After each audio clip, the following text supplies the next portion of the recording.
Hey guys, welcome to Entertainment Talk Nation. This is Rob. This video, we're finally going to do it. The review everybody's been waiting for, Shin Gojira review. Yes, I know a lot of you who are not part of the Nation Facebook page are curious as to how I am doing a review for this movie that has not been released yet here.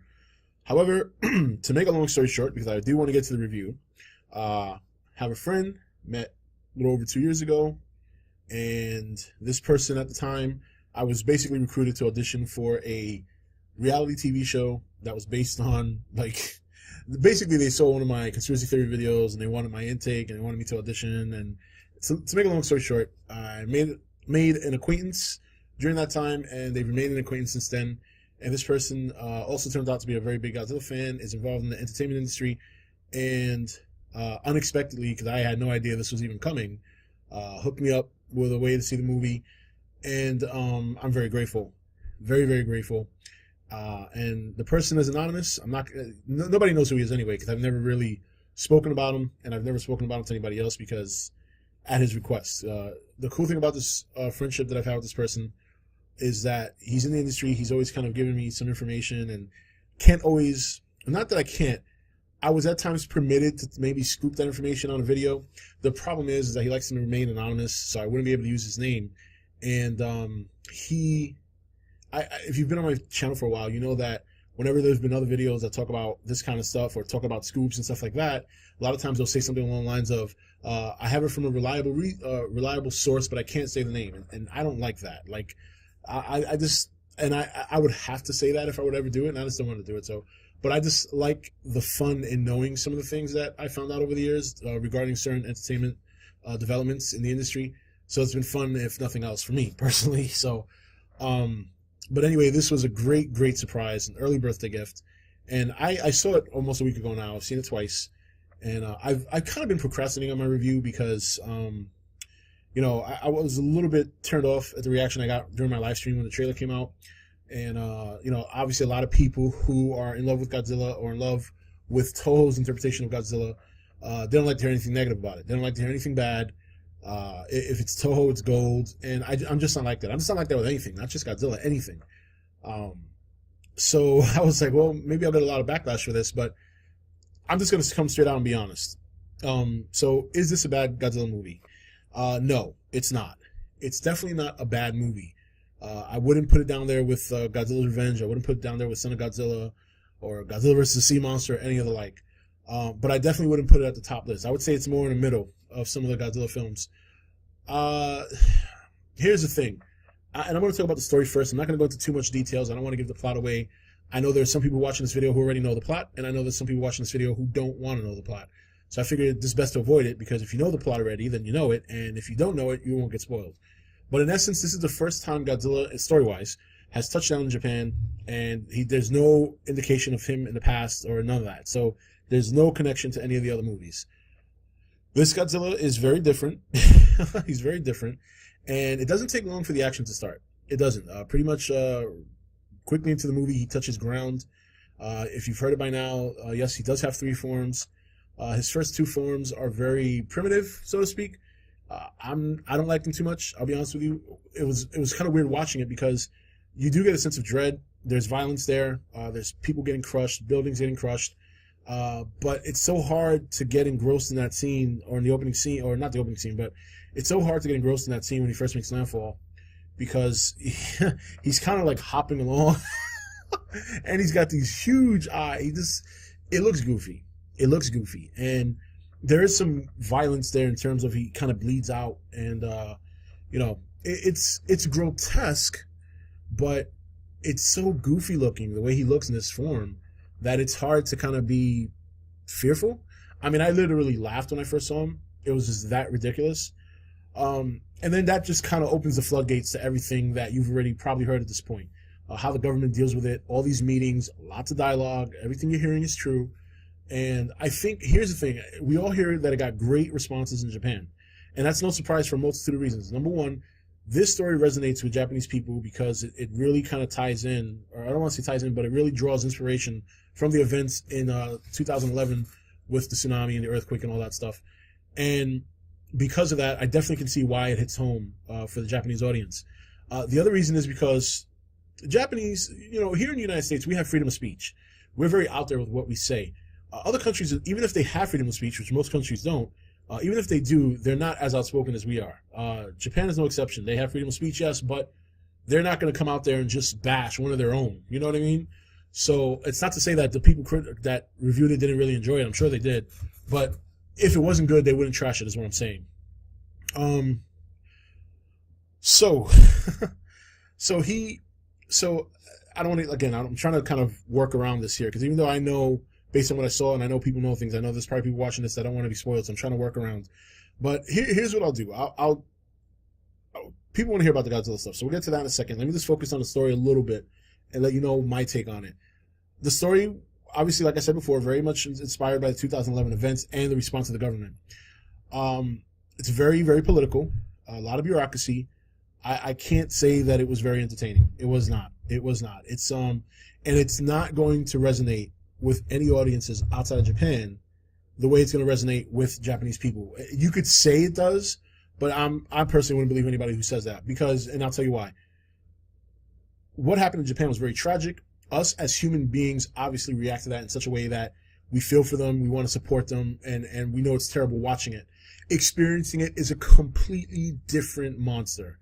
And how they feel when experiencing it versus how we feel seeing it, two different worlds. That's why they're going to resonate with the movie a lot stronger than anyone outside of Japan. The second thing is because this movie doesn't really have that focal character that you can cling on to, get emotionally invested in, and root for. It doesn't have that. So the Japanese audience has the story to get emotionally wrapped in. We cannot get emotionally wrapped in the story because we were not there. We were not impacted the way they were. It's a different level. So we have to depend on characters to do that for us. There's no character in this movie that does that. As serious of a movie as it is, and as serious tone as it is, there's that missing hole, and that leads to boredom.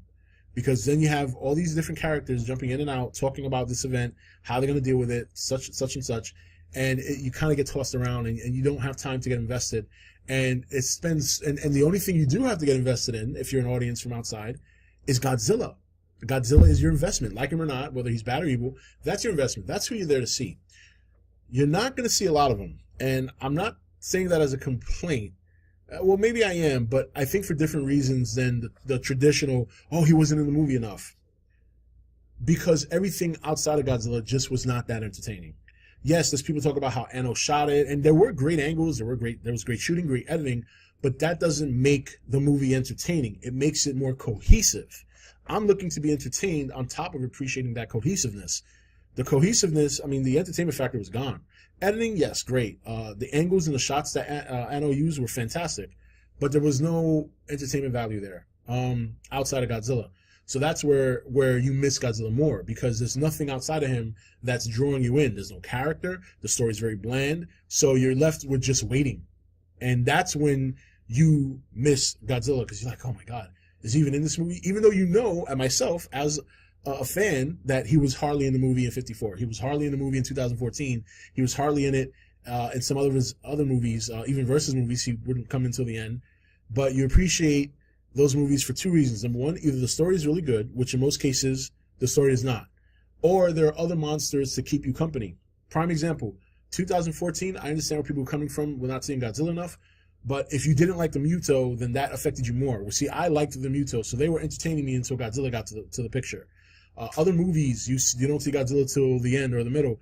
There's another monster that he's going to fight that's already made landfall and is causing destruction that keeps your attention, that keeps you engaged, because those stories were not that great. Or they were goofy. This movie is missing even the goofy entertainment factor, obviously, because they went a very serious tone. There's no other monster to keep you company, because this is a solo Godzilla film. So you're left with characters and a story, and both of them tank, in my opinion. They both tank. So moving on to Godzilla. And I know this is going to be a long review because I'm already at 10 minutes, and there's still some other things I want to cover, so bear with me. Godzilla, his final form, I liked it. The CGI is not there yet, but he obviously had the best scenes in the movie. Obviously, one of the best is when he finally erupts with his atomic weapon. And I say erupt because multiple things happen. But I want to talk about his first two forms. I don't like him. I think it's goofy. I think that they could have done either without it, or they could have gone a different path. There's something about change, and when you change, there has to be a purpose behind it. Changing for the sake of changing doesn't make any sense. And him having these two forms while it coincided with the story, they could have went a different way because it did not look good to me. It did not. Like, yeah, it was kind of grotesque, but it looked goofy. It just looked so goofy. And it's so hard because everything surrounding when he first touches landfall is incredible. You know, the scenes, the destruction are some really good scenes.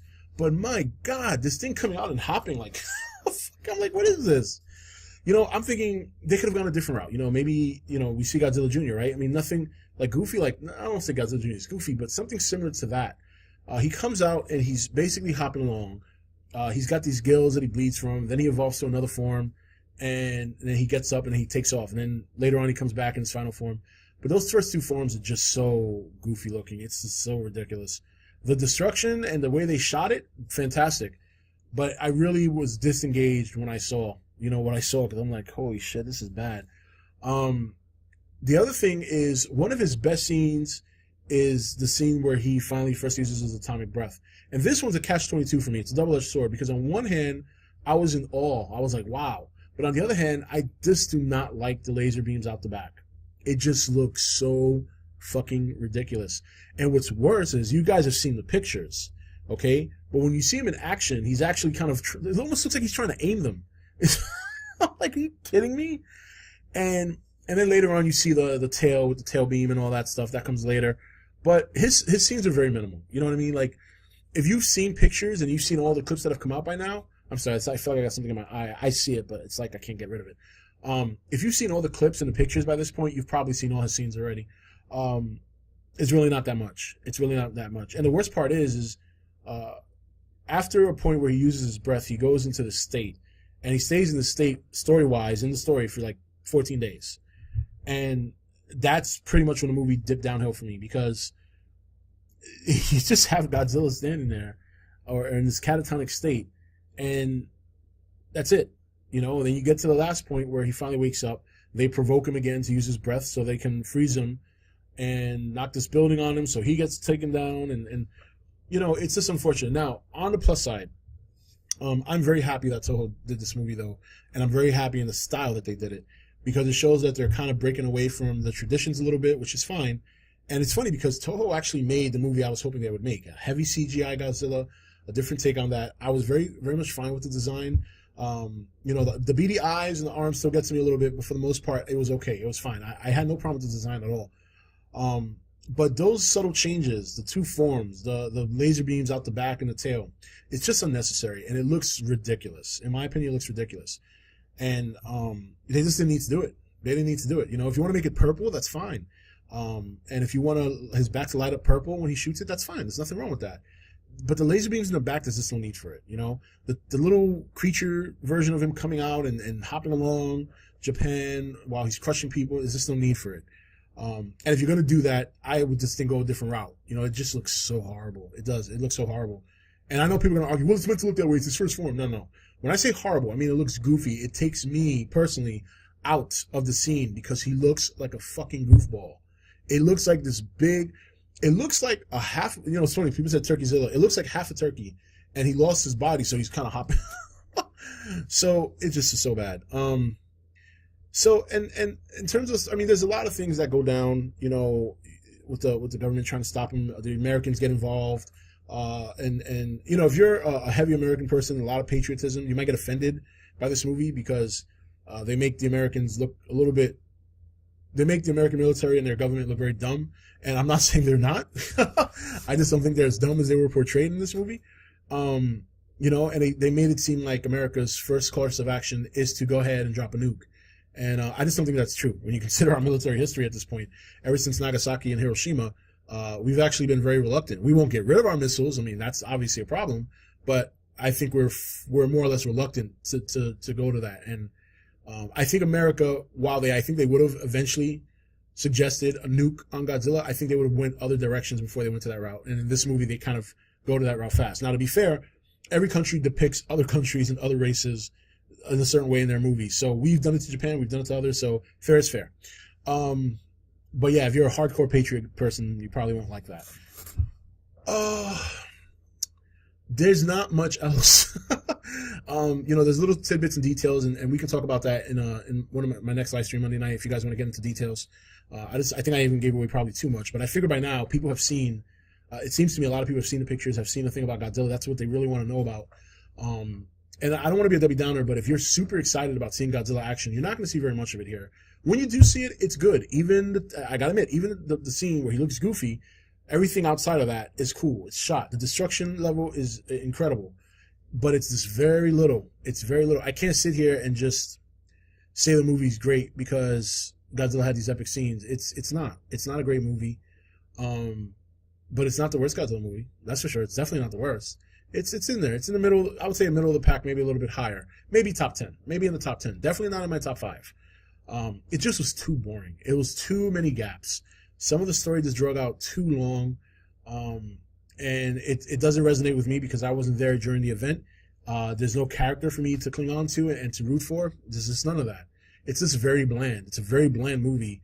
It's like, I said this in the Nation once. I said, it's like being served a juicy steak that's well done and not seasoned. Like somebody serves you a steak, it looks good, you cut into it, it's brown in the middle instead of pink, and there's no seasoning on it. I would describe that movie like this. Like I would describe Shin Gojira like that. You know what I mean? Now, one more thing I'm going to cover because this is a common question that's already arising, and I kind of want to settle this question out because I've actually seen the movie. Is this the strongest Godzilla to date? And no, absolutely not. By far the weakest Godzilla. I know a lot of people are talking about, oh my god, the beam and it cuts through buildings and blah blah blah blah blah. The beam is an atomic beam. It's not a laser.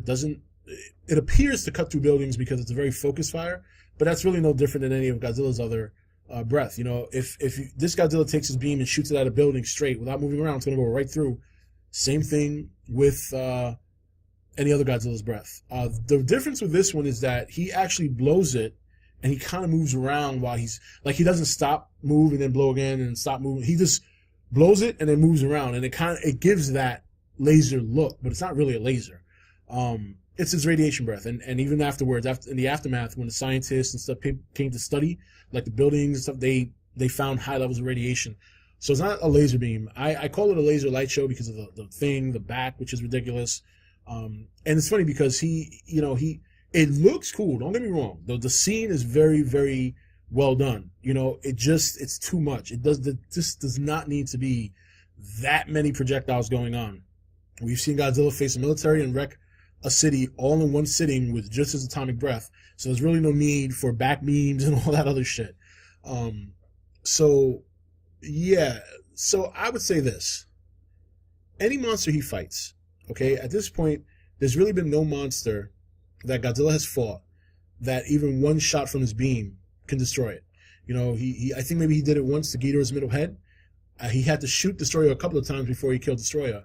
So assuming that Godzilla uses his power, Shin Gojira, and he hits a monster, okay, and the monster takes the blow, but he's okay, Godzilla shuts down for 2 weeks. Any monster in Toho, any monster in America, any monster anywhere around the world will pepper the shit out of Shin Gojira while he's catatonic for 2 weeks like this. Okay, they will pepper him. So I wouldn't even put this Godzilla in any versus discussion. There really is no competition. Unless you're going to put him up against like a Moth. And not Mothra. I'm talking about Little Moth. Outside that, any monster will kick his ass. Any monster. Any iteration of Godzilla, Gamera, you name it. Any monster will kick the shit out of Shin Gojira because it takes 2 weeks for him to get into a fight. And I tell you right now that he's not doing melee. He's not doing melee with those big-ass hips. He's not doing melee with those little-ass arms. And he makes all the other Godzillas look like they're running a sprint. So, yeah, I wouldn't put this Godzilla in any kind of versus discussion. It's not happening. It's not happening. Even if he shoots his beam, there's a chance he misses. And even if he does hit, Toho has told us that the other monsters can endure the blast. They can endure this blast. It's not as it's devastating, but it's devastating to a city, okay? And they're just showing it in a different light. He doesn't shut his mouth when he's blowing up the city. He moves around while he has the shit coming out of his mouth the whole time. So that's why it looks like a laser, like it's going back and forth. Just picture Godzilla with his regular breath doing the same thing, and you get the same reaction. It's just a big beam that doesn't go away, and it just follows him wherever he goes. But the traditional, or I shouldn't say traditional, but the original Godzilla doesn't do that. He blows his breath, steps back, aims somewhere else, blows it again. This one just keeps his mouth open. So, but that's it. Oh my God, it's a long video. That's it. One more thing I want to say too is, I don't know where some of the other fans are going to be with this. I'm very happy overall though with the movie because people who thought they were getting a traditional movie are not getting one. And it's not that I have anything against tradition. I don't. But I like to see change. And even though I'm not crazy about this movie, even though it's not the best Godzilla movie in the world, it shows that Toho is changing, and I like that. I like the fact that they're going in a different direction. They're trying to change things up. But I don't know where a lot of fans are going to go, whether you're a Toho purist or whatever. I don't know where you guys are going to go, because this is not anywhere close to a traditional Godzilla movie. They tried to recreate or that theme of 54, and in some areas it works, but in other areas it does not. They tried too hard to make him scary. That's the problem. They tried to, with all these beams and the first form and the blood coming out of this shit. They just try too hard. So I would say if you want anything close to a traditional Godzilla movie, either watch all the old ones or watch Godzilla 2014, because this one is nowhere near traditional. They try to do that in some areas and they succeed, but for the most part, this is not a traditional Godzilla movie by far. Outside of that, I mean, you guys will be able to see it in a couple of weeks, I would assume. You know, maybe it'll drop online, or we have to wait till November, whatever. But you guys are all going to see it. You'll make your own judgment. Overall, I thought it was mediocre at best, if not lower. The excitement, I think, is going to get people riled up, but I predict about a year from now, people will start saying the same thing. Happens with every movie. It happened with the Avengers. It happened with Godzilla 2014. I guarantee it's going to happen with this movie. People will love it, and a year later, we'll kind of look back and say, wow, that movie wasn't that great. It's going to happen. I already know it is. But I still think the positive thing to take out of this is that Toho is trying something new. They're going in a different direction, and I'm excited to see what they have planned for the future if they decide to do more movies. So, but anyway, guys, that's it for this long-ass review, 25 minutes. I'm very sorry, but thank you for sticking around if you did.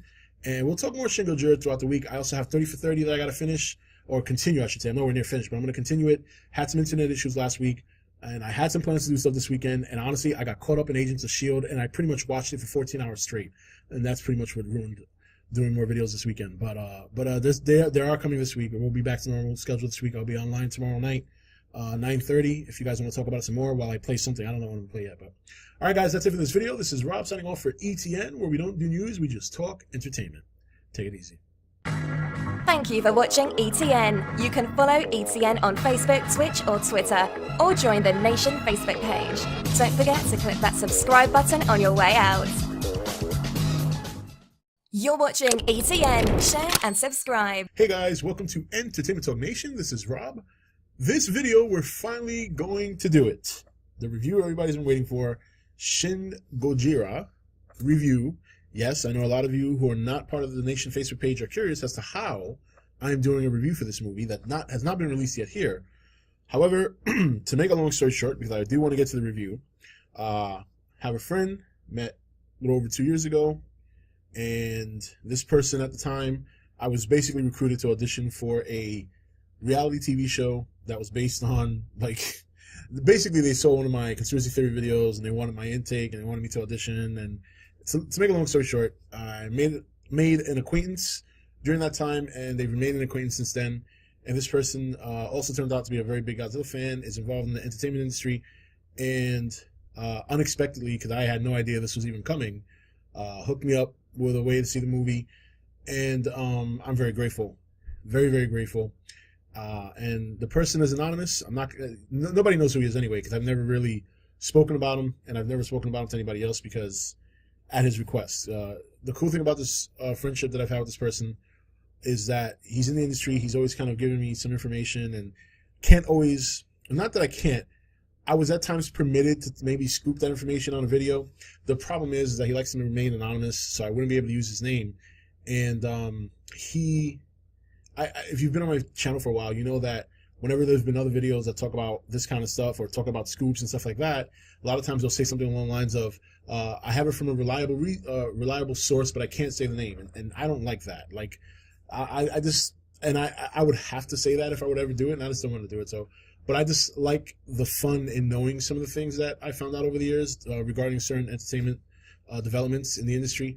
So it's been fun, if nothing else, for me personally. So, but anyway, this was a great, great surprise, an early birthday gift. And I saw it almost a week ago now. I've seen it twice. And I've kind of been procrastinating on my review because, you know, I was a little bit turned off at the reaction I got during my live stream when the trailer came out.